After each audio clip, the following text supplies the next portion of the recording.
Sir இப்போ விஜய் வந்து சினிமாவில் சாதிச்சிட்டாரு. இப்போ வந்து அரசியலுக்கு வந்திருக்காரு. அரசியலில் அவர் வந்து சினிமாவில் உள்ள மாதிரி ஜெயிப்பாரா? அவருடைய நிலைப்பாடு எப்படி இருக்கும்? இதை பற்றி உங்களோட கருத்து என்ன சார்? இப்போது எனக்கு தெரிஞ்சு இப்போது தமிழ்நாட்டில் இருக்கிற கட்சியில் எந்த லீடர்ஷிப்புமே ஓரளவுக்கு சொல்லிக்கிற அளவுக்கு இல்லை.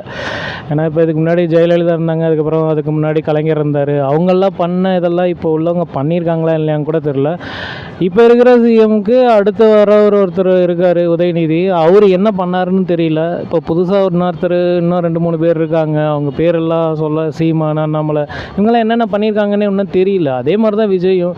யாராவது சரி, யாருக்கு அதிகமாக என்ன நம்பிக்கை இருக்கோ அதுபடி அவங்க ஓட்டு போடுறாங்க. இப்போ விஜய் வந்தாலுமே என்ன பண்ண போகிறாங்கிற வந்தால் தான் தெரியும். அதே மாதிரி தான் உதயநிதி வந்தாலும் என்ன பண்ணுவாங்க. இந்த 3 பேர் இருக்காங்க, விஜய், உதயநிதி, சீமான் 3 பேர் இருக்காங்க. இவங்க 3 பேர்த்தில் காம்படிட் பண்ணும்போது எனக்கு தெரிஞ்ச வரைக்கும் விஜய் வந்தால் பெட்டராக தான் இருக்கும். ஏன்னா ஒரு ஆல்ரெடி எல்லாத்துக்குமே தெரிஞ்சவர்.